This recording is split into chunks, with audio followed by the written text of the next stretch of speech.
Our next speaker is Joe Bacon from Eliza Morrison.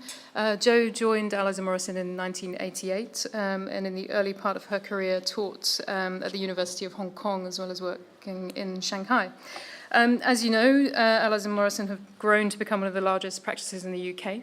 I'm a client at the moment. It's quite good fun working on the master plan for Stratford Waterfront and going to the offices every day or every week.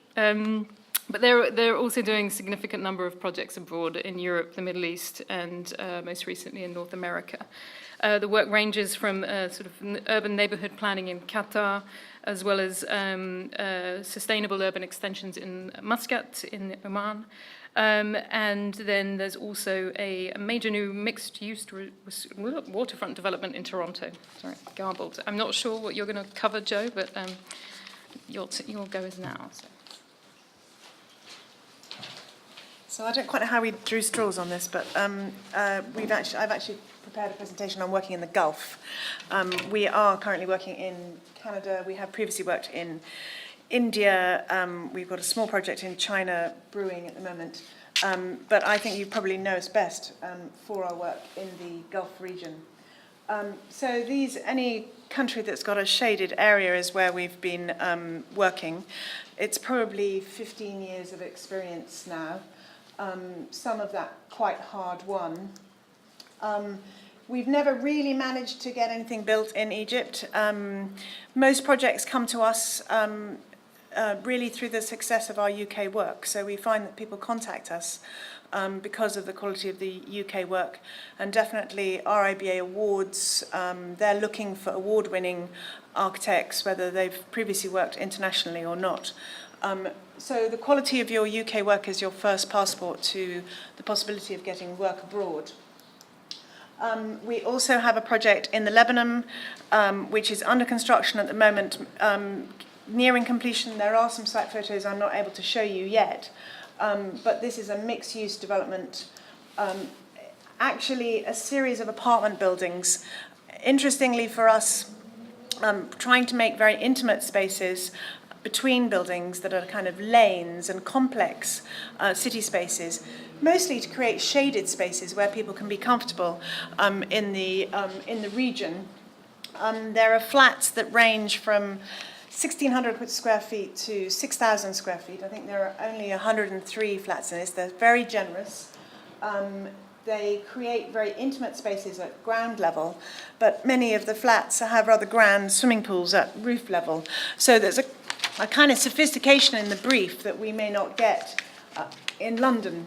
One of the things that probably stands out on our work in the Middle East is how we are interested in the architectural typology having a relevance to the region.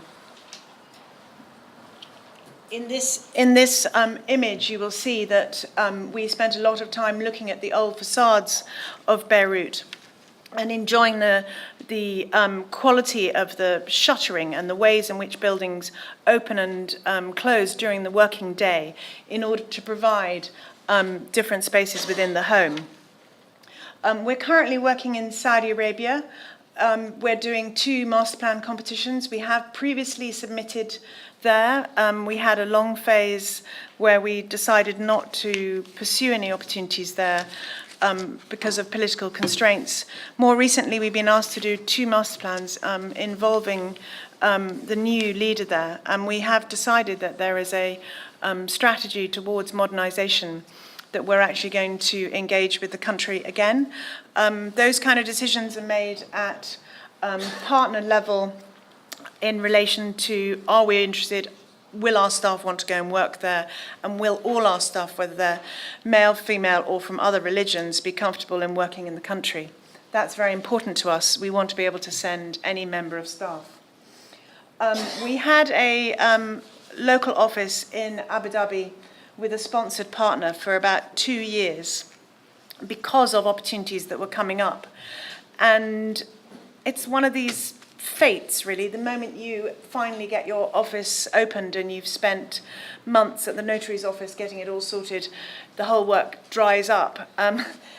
So we no longer have an office there. We've committed generally to doing our international work from the UK. We don't find it beneficial necessarily to have people on the ground. We continue to pitch there. We currently have a submission there for urban realm projects, but we haven't actually managed to build. No reason not to keep trying. The opposite is true in Qatar. We've been working there for about 15 years now. We have had a local office there while we had projects on site. Again, we still find it feasible to work with the clients on a regular basis in Qatar from the UK. Quite frankly, we find most clients are rather keen to come to London. So we have a kind of regime that works in Qatar and Oman where we meet every 3 weeks, and we meet once here and then the next time we meet there.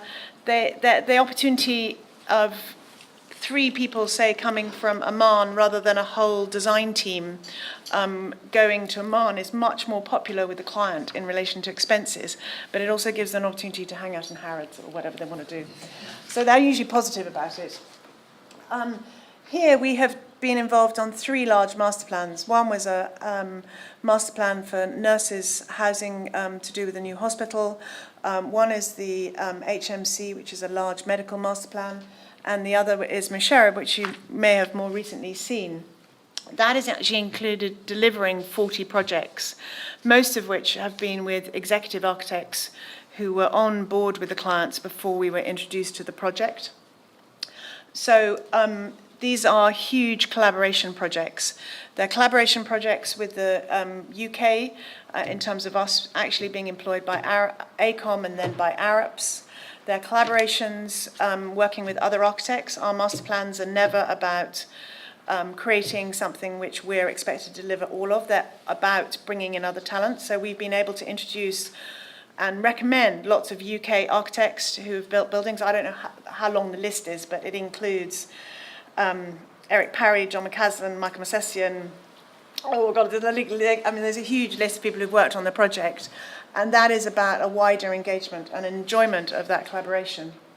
Our project was also about making a different space in Doha. Most people will know this is the huge bay, and on the top corner is an area called, called West Bay.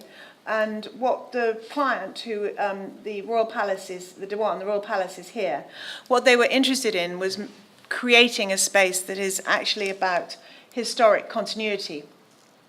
So this is our site before we started development. It was very much a downtown souk area, low rise, but quite rich in terms of the culture. Quite small streets, a lot of people walking during the days, and where the car was really under pressure, as you can see in this photograph. And then West Bay, the contrast for us, West Bay has some very iconic towers. It can look very glamorous in the long-term view, but it's an impossible place to walk. And actually in the mid-seasons in Qatar is a very pleasant seaside promenade. What we were interested in was actually making culturally and environmentally sensitive spaces that people would be able to enjoy, as they had done in the old city. There's a picture of Doha in 1952. As a roaming nation, it's kind of extraordinary amount of built fabric that was there. But again, it was also lost through climate, actually. And this is our master plan. So the palace is at the front here. Our first building is an extension which is of the Emiri Dewan, which is actually offices for the members of state. Then there's a barracks building for the Royal Guard and an archive building. And then in between here, we've also worked on various other types of building. This is the Emiri Palace building. A lot of things, the client, who was Sheikh Moza, was very insistent that there was an understanding about the fabric of the Qatari city and the Qatari home coming back into the architecture. So there's a real focus on understanding pattern, shade, creating spaces within the city. So this is John McCaslin's project on the left, restoring heritage houses, and our project on the right-hand side with very, very deep reveals and heavy shading in order to improve the environment within the offices. And this is the archive building, which has yet to be fitted out, but is basically another serious institution for the city. This is the Id ground. This is a prayer ground, which is a space between various buildings. During most of the year, other than the connection to the mosque, it's a relatively open space. But during the Id ceremony, as you'll see, all the paving is set out for prayer. It becomes one of the most crowded places. And this was historically a space that existed in the 1960s that we have recreated. So it is within the memory of the people in the city. So there's a kind of integration on understanding the fabric of the city and the memories that people have in these places that we're trying to bring back. We're also working on a major master plan in Amman, and that includes us going back and making commercial bids for buildings within that master plan. This is about making a city on the side of a wadi. It's basically a natural park with a river that runs through the site, and it's about making a city on both sides of that river with the bridges that link the sides. It's only in planning stage. We were very involved in the strategies about. Most of the time it'll be a dry riverbed, but at certain seasons that fills up, and the whole strategy about water reuse and retention in this area is very key to the Wadi Park. I'm probably running out of time now. It also has an urban centre and will be very low-rise compared to the normal cities. These are some observations that we quite often use when we send people to the Middle East, and what are their concerns. Will it be very foreign to me in culture? Well, actually, we find the cities are very multicultural. The clients tend to be multicultural. It's a very accepting operation. Working as a woman, we don't work in any country which it would be difficult or unacceptable for our clients to be presented with a lead female in the architectural role. I've put all these words, but I'm assuming you'll get the slides later, so I'm not going to read them all out. Generally, there are a high degree of expats in the building teams, either within those that we're collaborating with or within the clients' teams. They're usually very knowledgeable, learn a lot from them, engage with them. Our project delivery experience is high, and we have no problem in working with executive architects who are always going to know the regulations better than us.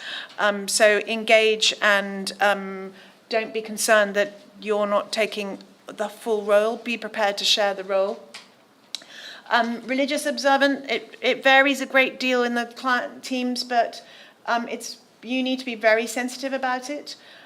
Religious holidays, they are not going to be there, and you have to respect that. You need to get your decisions made around their religious holidays. We've also found that on our programs, we write our religious holidays in the thing. So we just write religious holiday on the program, and then they're less inclined to expect us all to work over Christmas and Easter. In the old days, we just describe it as a Christmas break, and they go, well, you don't need that. And now we literally write religious holiday, and they have more respect. So there's a kind of understanding about how to operate. Situations, politics. We've had some problems where visas, we've had to get people out quite quickly because their visa's running out and it's not going to be extended in the country. We also had a problem with one of my colleagues photographing an attractive cat on a wall of what happened to be an embassy and ending up in prison overnight because you are not allowed to photograph political buildings in these countries, and it probably did have a "please do not photograph me." I mean, so you have to be a little bit more self-aware, but generally if you know these guidelines and we give them to people, it's a very happy atmosphere to operate in. You have to be tough, clear, and quite aggressive on fees. You expect to negotiate. When we first went out there on our first Doha contract, we were presented with a contract that was a bit like an oil rig contract. I think it was used for oil rigs. And we take the view that if you can't understand the contract and it's not appropriate for what you're doing, you need to read it and you need to explain that to your client. And once you've explained it to them, they tend to understand because they want to work to contracts. They expect to operate within these, and you need to be very careful about that. Expat PMs, quite a lot of hard guns, throwing their weight around. Quite a lot of them are quite knowledgeable. Payment delays are very common. You have to decide that you're going to get paid and you have to not give up. I have spent more than 2 days in corridors waiting to see somebody in order to get paid, and you just have to hang on in there because if you've signed a contract for it, they know that that was the contract and you were deserving of payment. You just have to be a bit determined. I'm going to slip. There are a few more here in terms of payment terms. Make your own milestones in the interim if they've suggested you're only going to get paid at the end of a work stage. We never go for that. That's my time. We always set ourselves mini milestones in order to make monthly payments. So some conclusions. RBA architects are respected around the world. The quality of your UK work sells your potential overseas. The Middle East is comparatively easy to operate in English. We've found it to be easier than China.